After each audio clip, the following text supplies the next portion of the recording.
not a speech. A single transmission burned into every Dominion channel, every ship, every soldier's visor.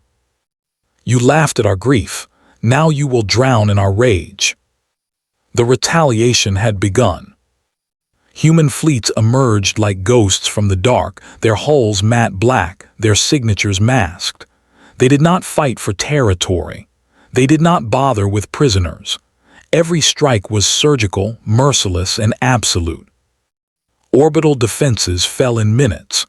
Planetary strongholds cracked open like eggs beneath rail cannons that could punch through continents.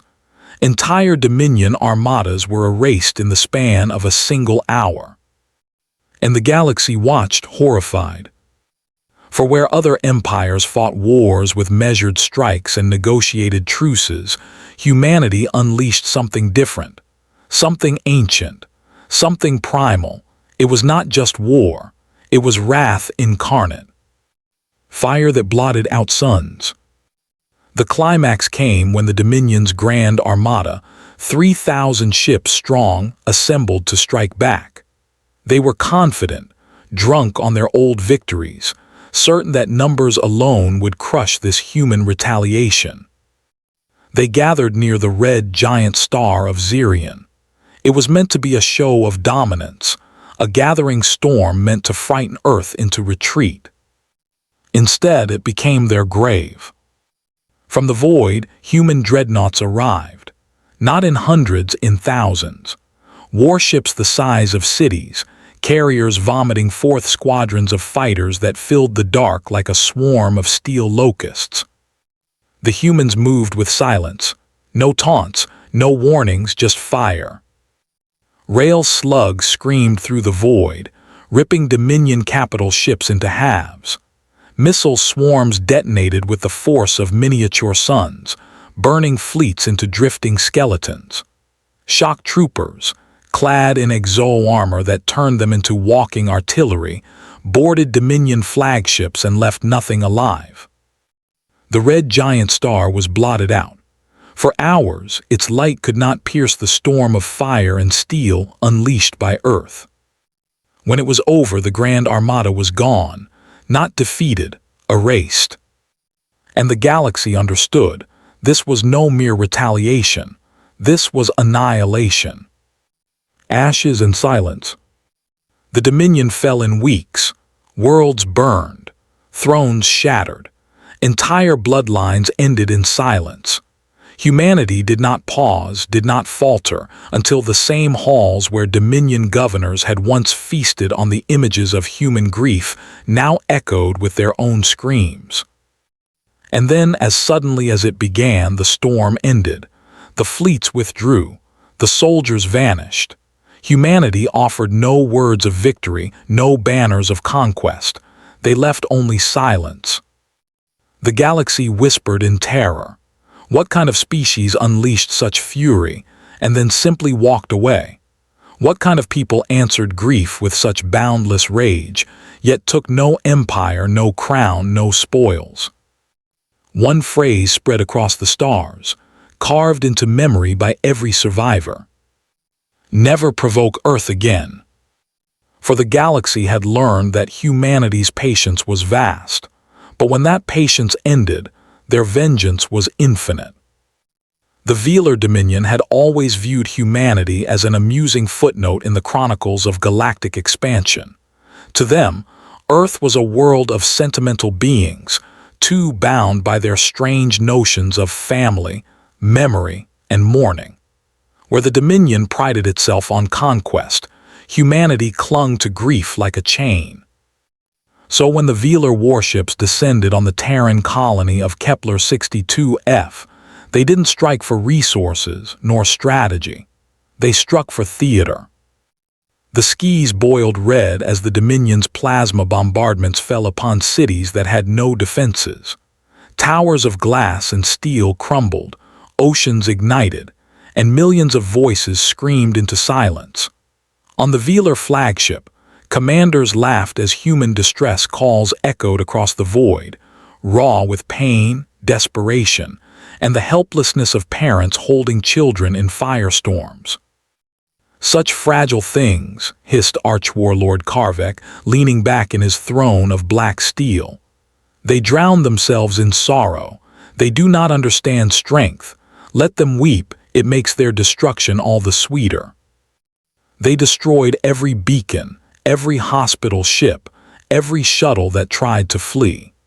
And then, as though carving a scar into the galaxy, the Velar transmitted their laughter across open channels, mocking humanity's grief. To them it was entertainment. To humanity it was a wound that would never heal. The mockery of the victors. In the days that followed, Velar outposts were filled with gloating. Broadcasts were replayed endlessly, humans crying as flames consumed their colony. Velar officers drank toasts to the crying apes of Saul, mocking how humans begged for mercy instead of fighting. They are a species of mourners, one Dominion strategist sneered before his council. They build monuments to loss, songs for the dead, rituals of remembrance. They do not know the discipline of conquest. They will not fight back. Another scoffed, humans are chained by their own emotions, and emotions are weakness. The Dominion, in its arrogance, convinced itself that grief would paralyze Earth, that the species of mourners would bow their heads, drown in tears, and remain silent. But silence is a dangerous thing. The breaking of the silence. For weeks, no human fleet stirred. No transmissions came from Earth. The galaxy waited, curious, wondering if the Terrans would beg for peace or hide behind the walls of Saul. And then silence broke. First, the Dominion's long-range scanners began to detect strange mobilizations. Fleets vanishing from dockyards near Jupiter, supply lines going dark around Saturn, encrypted signals pulsing across the Kuiper belt. Then came the voice. A single human transmission that rippled through the stars, cutting through interference, reaching every outpost that had mocked them. The message contained no threats, only a sentence spoken in cold, measured calm. You laughed at our grief, now you will meet our rage. Across the Dominion, fear stirred. For the first time, Velar commanders began to ask, what if the humans were not broken? What if grief was not weakness but fuel? The answer came swiftly. The storm unleashed. The first Velar fleet stationed near the border world of Chreth never saw the humans arrive. One moment the system was quiet, the next it was consumed. Human dreadnoughts emerged from folded space, colossal vessels bristling with weapons that glowed like caged stars. Entire squadrons of smaller ships poured from their holds, swarming like a tide of steel and fire. The Velar fleet raised shields, tried to return fire, but human weapons cut through them like paper. Kinetic slugs tore battleships in half. Orbital lances seared through carriers, igniting their cores in silent blossoms of fire. On comms, Velar captains screamed orders, begged for reinforcements, but their cries ended abruptly, cut off in static. Within hours, the system was cleansed. No Velar vessel remained intact. And then, just as suddenly as they had come, the human fleet vanished back into the dark. Panic spread like wildfire. The Dominion had mocked human tears. Now it tasted human precision, human fury, and the terrifying silence between their strikes. The rising tide. World after world began to fall. Human fleets did not conquer, they annihilated. They did not broadcast speeches or ultimatums. They offered only destruction. Velar shipyards erupted in flames before their fleets could even launch. Military academies on distant moons became craters of glass. Planetary capitals that once sneered at humanity's sentimentality were reduced to smoldering wastelands. The galaxy watched in awe as the Terran fleets moved with something the Dominion had never understood. unity born of grief. Every pilot, every soldier, every commander fought with the memory of Kepler 62F burning in their veins. Humanity's vengeance was not chaotic rage. It was cold, coordinated, merciless. Their warships did not pause to gloat. Their armies did not linger for trophies. They struck, they destroyed, and they left only silence behind. The Dominion began to realize too late.